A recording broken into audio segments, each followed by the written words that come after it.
All right, so this is going to be another movie review. This one's called She Shoulda Said No, 1949. I'm not even going to try to read the poster.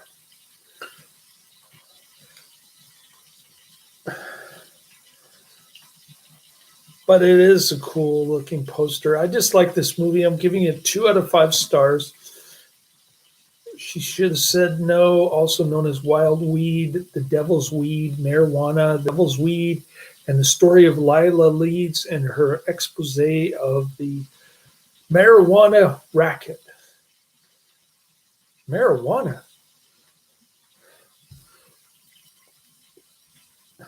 That's a racist term. It's called cannabis hemp. She Should Have Said No is a 1949 exploitation film that falls in the spirit of morality tales such as the 1936 films Reefer Madness and Marijuana.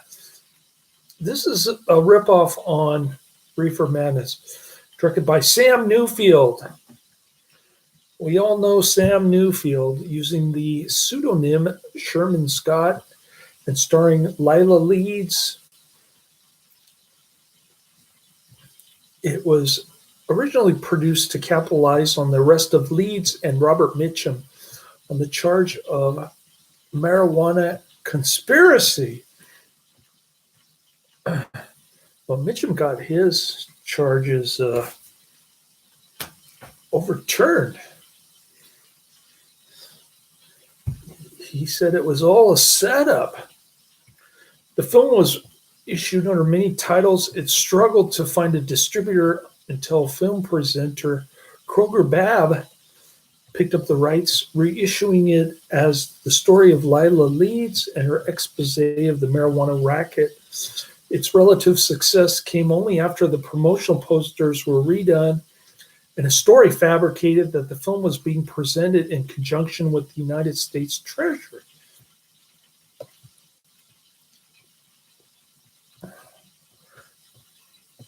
And the movie is on Wikipedia.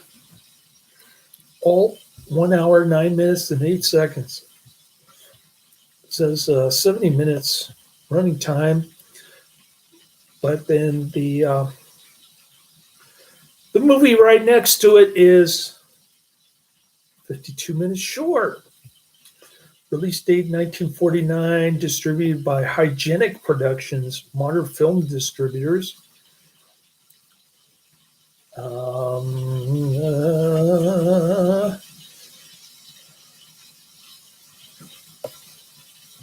Okay. Lead's character is Ann Lester, a young orphan trying to pay for her brother's college education. After meeting Marky, a drug dealer, Ann begins to believe that she must smoke marijuana to fit in with her friends. And this is how she smokes. And everything is in a tomato can. She then goes to a tea party, which is a direct ripoff on Reaper Madness, where she tries the drug for the first time. She is unaffected by the initial experiment, and she loses her fear of drugs as she continues to use it willingly. They try to make it seem like she's addicted to it. Anne's drug use results in the loss of many of her inhibitions, and the film shows her actions under the influence, including scenes implying sexual promiscuity. Shocking. I think that the unintentional humor aspect of it came from the very beginning of the movie when there's a car crash. Plus, it has Lyle Talbot as the drug warrior dude. Gotta love Lyle Talbot. Lyle Talbot and Michael Whale, or excuse me,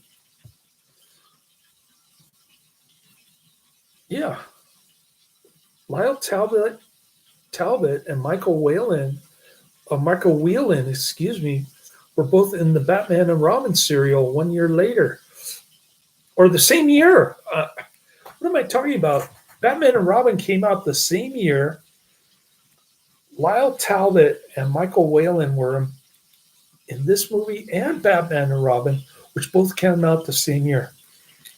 How cool is that? As the film progresses, she is fired from her job and she begins selling drugs for Marky. Her brother hangs himself when he learns of her new job, and he is arrested and he is given a tour of the various psychiatric wards. I'm sorry, she is arrested and she is given a tour of the various psych wards and jails in which drug users end up. This is so bad. It's not one of those so bad that it's good, it's just bad. The film itself is semi-biographical. Its story, following what Leeds herself experienced, the film was inspired by the highly publicized arrest movie stars Robert Mitchum and Leeds for marijuana possession. On September 1st, 1948, the actors, along with two others, were arrested after being caught smoking marijuana at the home of Leeds in the early morning and were charged with the felony of narcotics possession.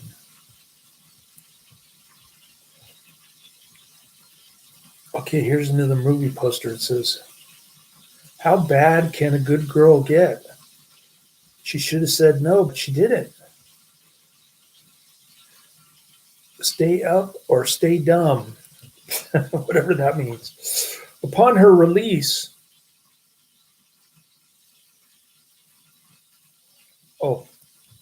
Leeds was sentenced to 60 days in prison. She was placed on probation for 5 years. Upon her release, Leeds struggled to find work in Hollywood. She signed on to star in Wild Weed. During publicity for the film in 1949, Leeds, who had been 20 at the time of the arrest, said that appearing in the picture would keep other people her age from trying drugs. But in 1952, she confided in Collier's that she only had one offer, which was an obvious attempt to capitalize on the Mitchum case notoriety. "I took it. I was broke." The film gained approval from the Federal Bureau of Narcotics to use the drug references as standard practice at the time, even though the Bureau had no power to censor films. The film used this plot to push many of the beliefs of the time. The drug-using youth would turn to crime and the theory of marijuana as a gateway drug. The latter was a leading argument for drug prohibition during the era. And it was an argument that Leeds herself made based on her own history with marijuana and heroin. It says for adults only? Really? There's another movie poster. It says for adults only. Via Franklin Productions K filmed the production in 6 days, common occurrence, given that most films of the era were shot with a quick turnaround. Eureka Productions initially distributed the film, but it struggled to find an audience until Kroger Bab's Hallmark Productions acquired the rights for distribution. Babb initially marketed the film under the title The Story of Lila Leeds and her expose of the marijuana racket, but failed to achieve success with that title and eventually changed it to She Should Have Said No. He pushed the sensuality of Leeds with new promotional photographs and a new tagline. How bad can a good girl get without losing her virtue or respect, while sending letters to local communities falsely claiming that the United States Treasury Department implored Hallmark to release the film in as many towns and cities as possible in the shortest possible length of time as a public service.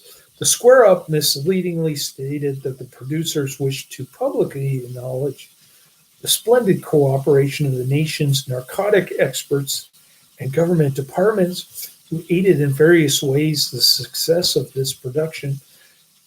If its presentation saves but one young girl or boy from becoming a dope fiend, and its story has been well told. Babb, who gained notoriety for his various marketing gimmicks, occasionally had leads make appearances, and she gave lectures at showings of the film. Babb often booked the movie as a midnight presentation twice a week in the same town. David F. Friedman, who would later use the film in his own double billings, attributed the distribution plan to a film that was so low in quality that Babb wanted to cash in and move to his next stop as fast as possible. According to Friedman, Babb's presentations of the film made more money than any other film. The same theater which showcased over a typical film's full booking, while actual dollar figures are not available because the nature of the genre, which was known for poor record keeping and unconventional distribution practices, the general financial success of She Should Have Said No prompted producers in 1951 to import a similar film from Argentina titled The Marijuana Story. That film about a doctor who goes undercover in the world of drug addicts to learn about his wife's death, only to become addicted to marijuana himself, was not as successful as other exploitation-style efforts, as the public was more concerned about drug use by younger people. She Should Have Said No was not well received critically upon its initial release, with the New York Times saying, "Never did Vice seem so devoid of enchantment." Yeah, aside from the car crash, the rest of the movie is just a poor ripoff on Reefer Madness.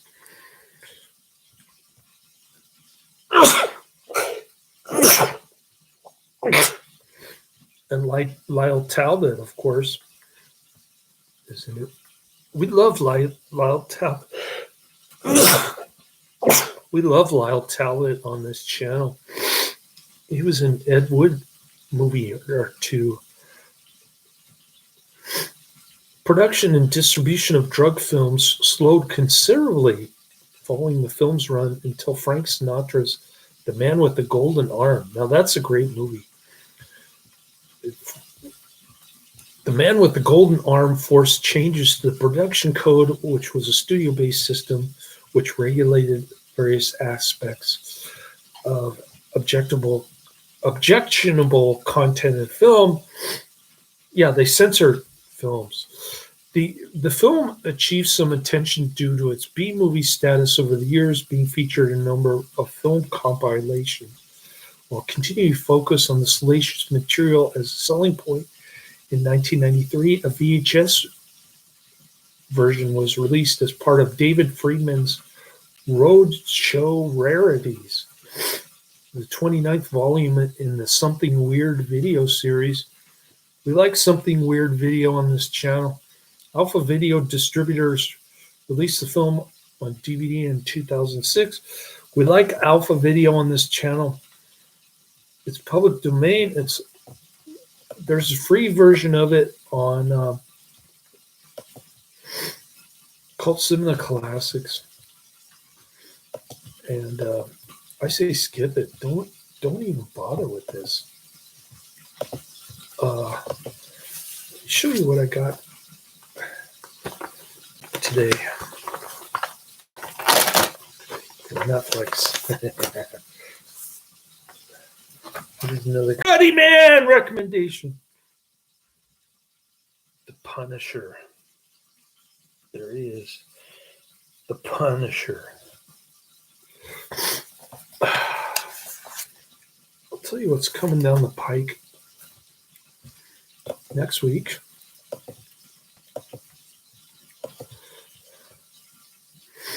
My Netflix queue.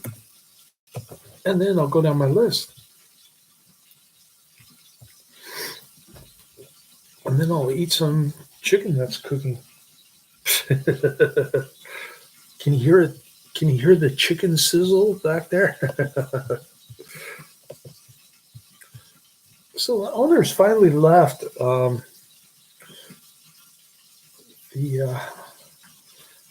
owner's boyfriend from New York, the annoying, rude, obnoxious, greedy, Fat, ugly.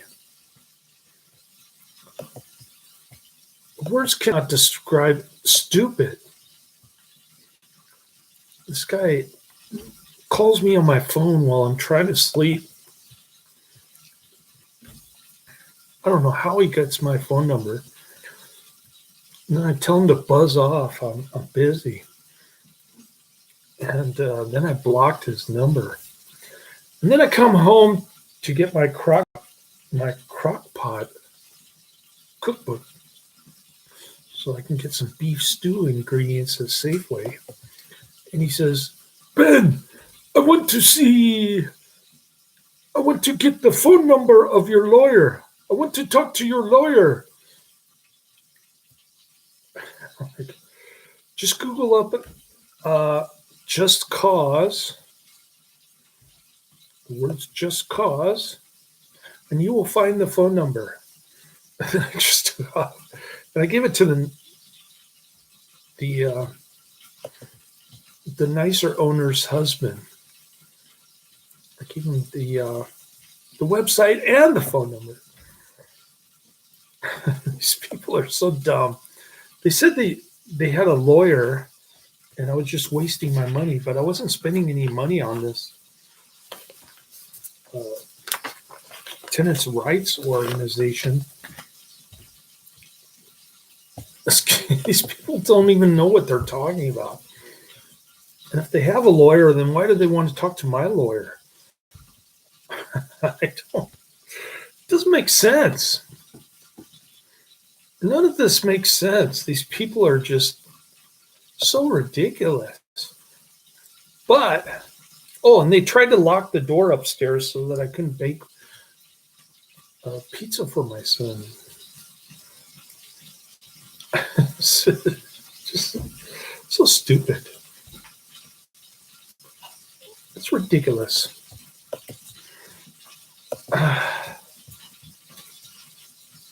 Everything is. People are so fake.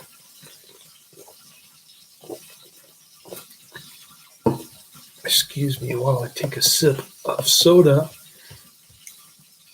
Okay. So next up is Crossroads, 1986. Oh, this is not next up, but coming down the pike for next week is Crossroads, 1986. Then I've got P.D. Wheatstraw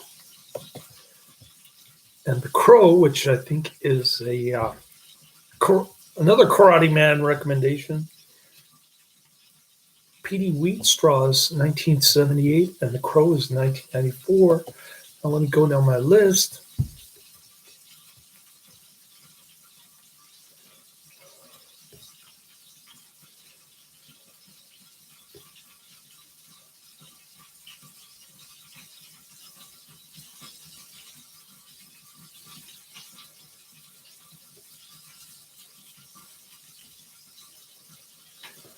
Any day now.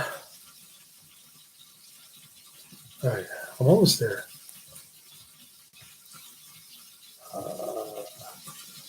Here we go. Strangers of the Evening, 1932 with Zazu Pitts. Oh dear. It's supposed to be a comedy mystery, but it's pretty bad. Then I got Renegade, the Karate Man recommendation, the Lorenzo Lamas TV show.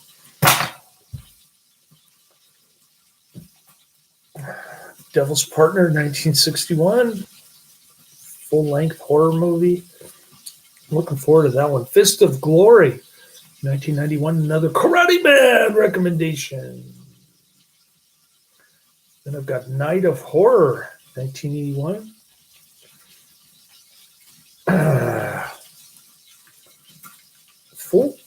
Full horror movie with trailers. Looking forward to that one. I don't know who recommended that one to me. Or maybe somebody recommended it to me. Probably Adrian. Anyways, let's see my review. I'm ready to munch on chicken. And thanks for checking out my channel on a Wednesday night. Karate Man Forgot. Well, my son has badminton class on Wednesday nights because last week he was with his mother all week, and I saw him for the first time in like 10 days yesterday. Anyways, cool. That's the end of my review. Not highly recommended. I won't say check it out, but I will say I disliked it. There are a couple reasons to watch, but it's not enough for a 3 out of 6, which is what I gave Reefer Madness later.